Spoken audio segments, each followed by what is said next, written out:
O projeto de lei alternativo à anistia aos condenados pelos atos extremistas do dia 8 de janeiro de 23 deve ser votado na Câmara já na próxima terça-feira.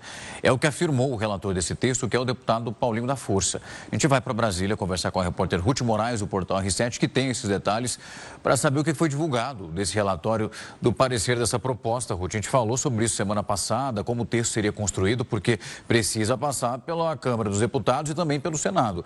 A última rusga que nós vimos acontecendo entre as duas casas deixou uma memória muito próxima desse episódio, né? Pois é, Algarte, boa noite para você e para todos que nos acompanham. Até o momento, o parecer de Paulinho da Força não foi divulgado.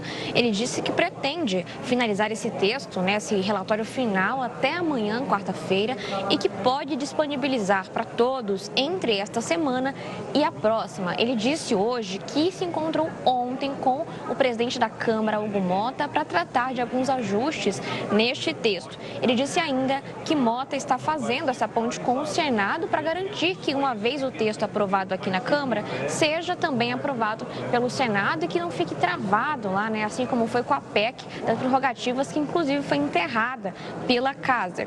O texto, só para a gente entender um pouco mais, apesar de não ter um parecer final, ele deve sim beneficiar o ex-presidente Jair Bolsonaro, que foi condenado pela primeira turma do Supremo a mais de 27 anos de prisão. O relator, no entanto, já adiantou que líderes e financiadores dos atos extremistas do 8 de janeiro devem receber ali uma modificação de penas menor com relação aos demais condenados. Então, eles devem ser beneficiados, assim como o Bolsonaro, mas com uma modulação menor, com um alívio menor nas penas. Bolsonaro pode ter a pena reduzida em até 10 anos, a pena dele passaria para 17 anos, e aí nesse cenário o presidente continuaria em regime de prisão domiciliar aqui por cerca de 1 ano e 6 meses, mas tudo isso ainda não foi oficializado pelo relatório, é o que a gente tem de apuração, conversando aqui na Câmara dos Deputados. Bolsonaro, que já está em prisão domiciliar, mas por conta de outro processo de obstrução de justiça, ficaria mantido aqui nesse regime,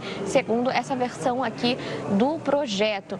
Então, há a expectativa de votar esse texto já na próxima terça-feira, para modular o Código Penal com relação a alguns crimes aos quais essas pessoas foram condenadas, mas o governo e a oposição devem orientar voto contrário, porque o governo não quer anistia e também não quer dosimetria, e a oposição só quer a anistia. O Partido Liberal, inclusive, de Bolsonaro, que é o maior partido de oposição da Câmara, deve apresentar um destaque ao texto para tentar modificar o relatório inteiro de Paulinho da Força. Então, modificar aqui a questão da dosimetria e estabelecer uma anistia geral para Bolsonaro e outros aliados. Hoje, inclusive, falando nesse apelo da oposição pela anistia, apoiadores e aliados de Bolsonaro fizeram uma passeata aqui em Brasília em prol dessa proposta. Eles saíram ali andando desde o Museu Nacional da República até o Congresso Nacional, pedindo aqui a anistia, tentando pressionar o relator, a Câmara e o Senado para votar esse parecer final